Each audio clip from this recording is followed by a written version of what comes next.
Along the shimmering coast of Dalmatia, where the rocks meet the sea, a vision was carved into stone. A vision not of retreat, but of rule. Not of rest, but of legacy. It was the year 295 after Christ. The Roman Empire stood vast, yet fragile. Civil wars had scarred its heart. Frontiers stretched thin. Loyalty wavered. And amid this storm, one man rose to bring order. His name was Diocletian, born in these very lands near the ancient city of Salona. He was a soldier before he was emperor, a man of discipline, of reforms, of vision, and that vision demanded stone. Diocletian ordered the construction of a palace like no other, not in Rome, but far from its center, on the Dalmatian coast, between mountain and sea. But this was no simple villa. This was a fortress, a temple, a symbol of imperial order at the edge of the empire. He summoned the finest architects of the age. He brought materials from across the provinces, white limestone, marble, granite. The work began, and the city of stone rose. The palace was carefully divided. In the north, function and force, barracks, storage, servants' quarters. In the south, splendor and sanctity. The emperor's personal chambers, a peristyle courtyard, temples to Jupiter, halls for ritual, rooms for silence. But this surface grandeur was only half the story. Beneath it all lay something more enduring, something rarely seen, something designed not for show, but for strength. The substructures, massive halls, vaulted chambers, a shadow replica of the palace above. These underground spaces were not merely foundations. They were architecture with a purpose. The southern end of the palace rested on a steep coastal slope. To level it with the northern half, the builders constructed these substructures, carefully aligned with the layout above. Every arch below matched a wall above. Every corridor, every vault reflected the imperial design. The substructures bore the weight of the emperor's residence. They raised the floor of power. They protected it from the sea's humidity and rising groundwaters. Here, Roman engineering met geology. The stone beneath split was treacherous. Deep, fractured sea cliffs. But the engineers adapted. They carved chambers into the living rock. They allowed water to flow away. They made the impossible stand eternal. And in doing so, they preserved the palace. Today, the upper floors have been altered, changed by centuries, reworked by conquerors, reshaped by time. But the substructures remained intact, protected by darkness, sealed by silence. Through them, we can still see the original plan.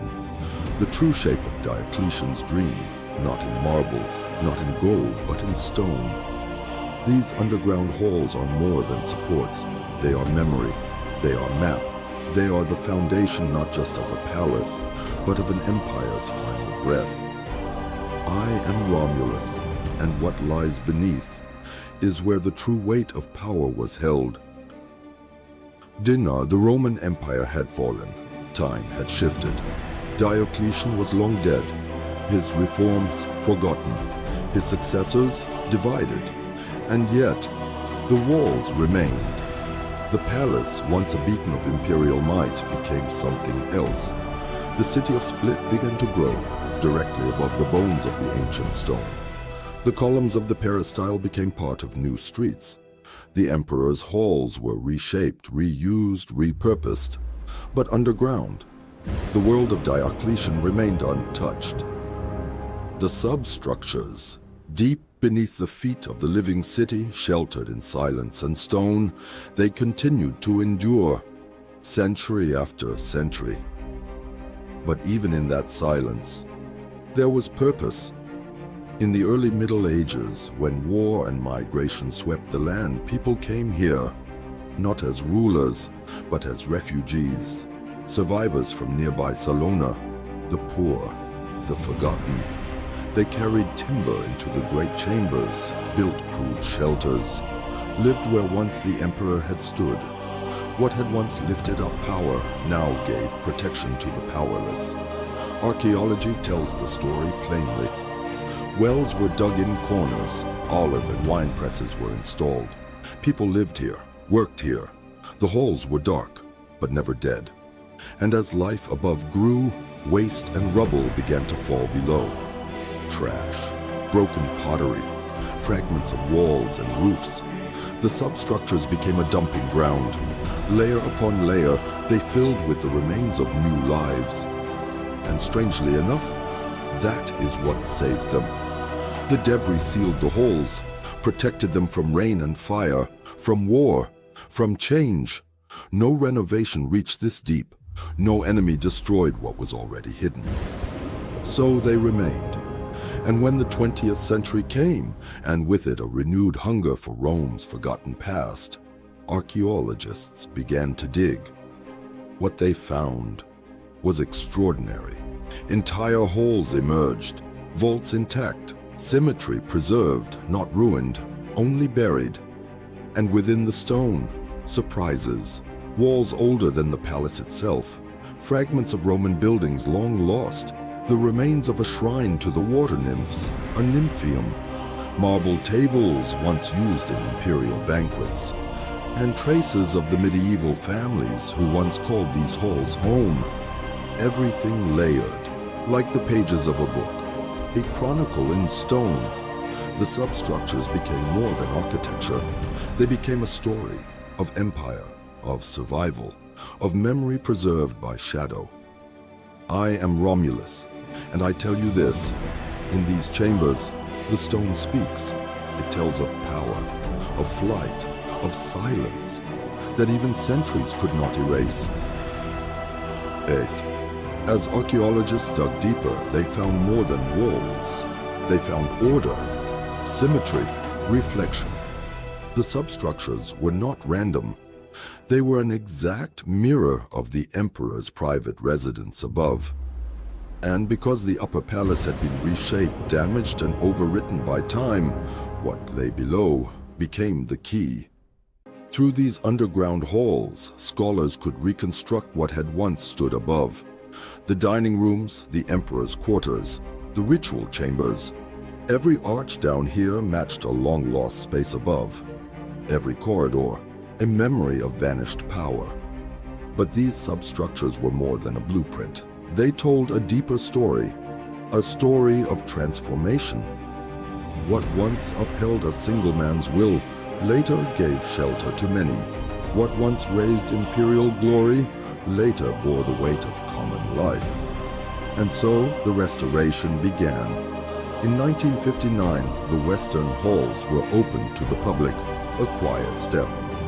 In 1996, the eastern chambers followed. The world slowly realized this was not debris. This was not ruin. This was time made visible.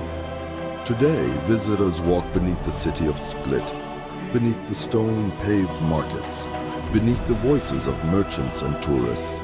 Below all that noise, there is silence. But this silence is not empty. It is full of meaning. These halls have held weight, the weight of emperors, the weight of survival, the weight of centuries. In 1979, the entire palace of Diocletian, including its substructures, was declared a UNESCO World Heritage Site, a title of protection, of honor, of remembrance.